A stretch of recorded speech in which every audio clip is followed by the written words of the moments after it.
호흡의 알아차림을 개발하는 또 다른 이유는 갈망, 혐오, 무지를 알아차림으로써 그것들로부터 자유로워지기 위해서입니다. 이 작업을 하는데 호흡은 도움이 됩니다. 왜냐하면 호흡은 그 사람의 정신적 상태를 반영하는 행위이기 때문입니다. 마음이 평화롭고 고요하면 호흡은 규칙적이고 조용합니다. 그러나 마음속에 분노, 혐오, 공포, 욕정 등 어떤 부정성이라도 일어나면 호흡은 거칠어지고 강해지며 빨라집니다. 이런 방식으로 호흡은 우리의 정신적 상태를 알려주고 그 상황에 대처할 수 있도록 해줍니다.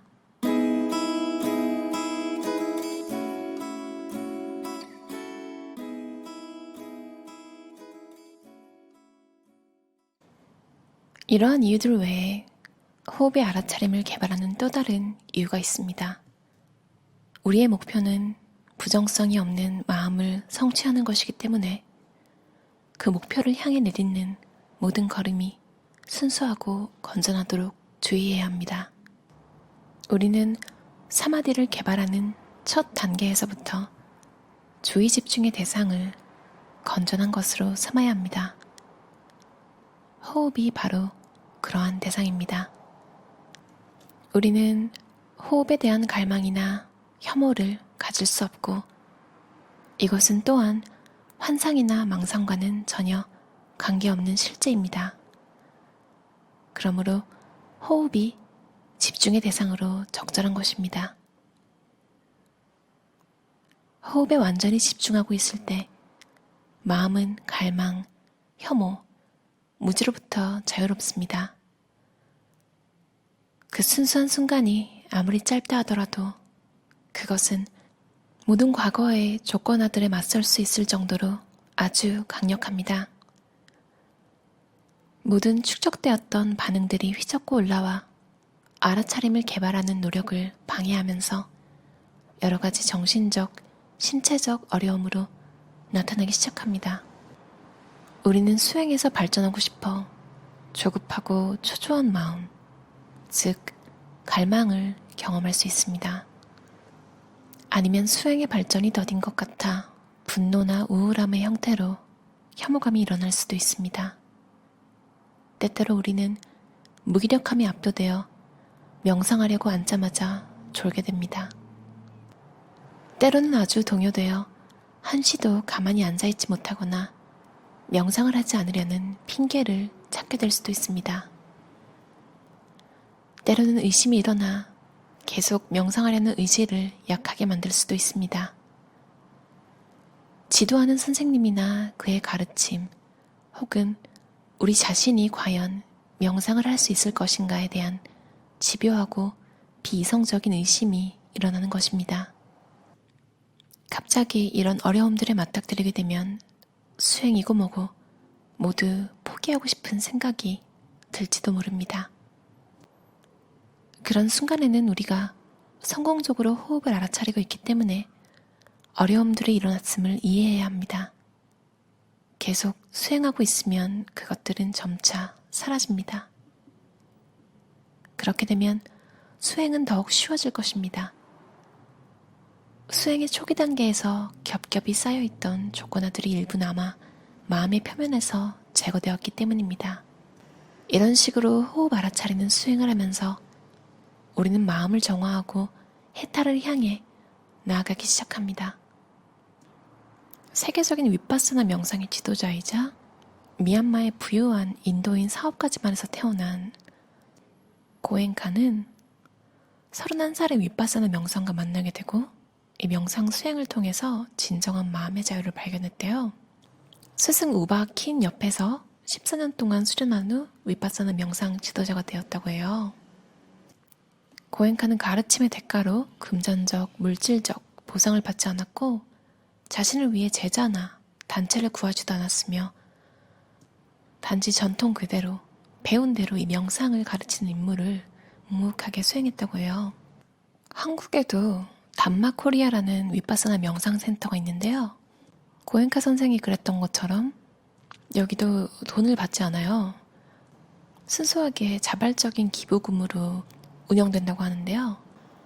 지금 제가 한국에 없기도 하고 코로나 때문에 2020년 2월 10일부터는 문을 닫았다고 해요. 다음 공지가 있을 때까지는 열리지 않을 거라고 하네요. 사실 제가 명상에 관심은 많은데 아직도 잘 못해요. 제대로 배워본 적도 없어서 윗바사나 명상을 꼭 해보고 싶었는데 사피엔스를 쓴 유발 하라리가 윗바사나 명상을 언급하면서 되게 유명해졌거든요, 세계적으로. 원래도 유명하긴 했지만요. 블로그 같은 데서 이제 후기를 조금 봤었는데 이게 이제 10일 코스잖아요. 저도 한번 꼭 가서 가이드를 받으면서 명상을 배우고 싶었는데 후기를 보니까 이탈자가 많다고 해요. 생각보다. 아주 많진 않지만 이 블로그 같은 후기를 막 찾아보면 떠나는 사람들이 종종 있다고 하는 글이 보여요. 그만큼 힘들겠죠. 명상이라는 게 사실 가만히 앉아서 아무것도 안 하는 것 같지만 그게 정말 힘든 거잖아요. 저도 참 호흡을 못해서 의식적으로 해주려고 노력은 하는데 아직도 잘 못해요. 그러다가 그나마 조금 나아진 게 제가 애플워치를 쓰는데요. 이게 간간히 숨을 쉬라고 계속 알려주더라고요. 그리고 1분 동안 이제 진동으로 호흡하는 길이를 좀 정해줘요. 사람마다 다르겠지만 이제 잘 못하는 입장에서는 저는 좀 그래서 그냥 도움을 많이 받았거든요. 이걸 시작하면서 하루에 24시간이 있는데 나는 여태까지 정말 어떻게 이렇게 1분도 깊이 심호흡을 하는데 투자를 하지 않았지? 정말 1분 동안 호흡에 집중해서 들이쉬고 내쉬고 나면요. 갑자기 몸 주위에 공간이 확 트이는 기분이 들거든요. 그게 매번 할 때마다 매번 너무 신기해요. 그리고 혹시 애플워치를 제가 쓰니까 궁금하신 분들이 있으실 것 같아서 얘기 드리면 저는 뭔가를 할 때 트래킹 하는 걸 좋아하거든요. 뭐 달리던 공부를 하던 일을 하던 시간 체크하는 걸 좋아해서 좀 비싼 타임타이머가 특허권 때문에 이제 미국의 어머니가 발명을 하셔서 이제 특허를 내가지고 타임타이머라는 시계는 사실 기능은 정말 별거 없거든요. 그냥 시계랑 타이머고 그게 타이머 맞추면 시간이 사라지면서 이제 빨간 색깔이 늘어나는 시각적으로 이제 좀 경고를 하는 뭐 그런 기능밖에 없었는데 타임타이머 워치를 쓰다가 그것도 되게 비싸거든요. 정말 어린이 시계 같은 전자시계인데 특허 때문에 10만 원이 넘었던 것 같아요. 그리고 심지어 이제 독점이잖아요. 좀 너무하더라고요. 고장 났어요. 쉽게. 저는 이미 그런 영역의 제품을 쓰고 있었기 때문에 이걸 쓸 거라는 걸 알았지만 뭐 세세하게 기록하고 시간 재고 별로 이런 거에 관심 없으신 분들은 그냥 휴대폰 앱으로 명상하고 그러셔도 될 것 같아요. 굳이 살 필요는 없어요. 다시 명상 얘기로 돌아오면요. 저 유튜브를 열심히 녹음을 하려고는 하는데 요즘에 제가 맡은 프로젝트가 좀 버거워서 그러니까 제 상사분도 안 해본 일을 저한테 시켜가지고 그건 상관없는데 이게 시간이 얼마나 걸릴지 모르는 사람 밑에서 일하는 거는 이걸 제가 아무리 빨리 해도 이제 위 입장에서는 제가 얼마나 빨리 하는지 모르잖아요. 그러니까 업무가 얼마나 되던 얼마나 빨리 하던 그냥 정말 그냥 본전치기인 거죠. 말이 너무 저속했나요? 그러다 보니까 되게 답답하더라고요. 이게 지금 2주째 이어지고 있는데 이번 주 안에 끝내고 싶어요.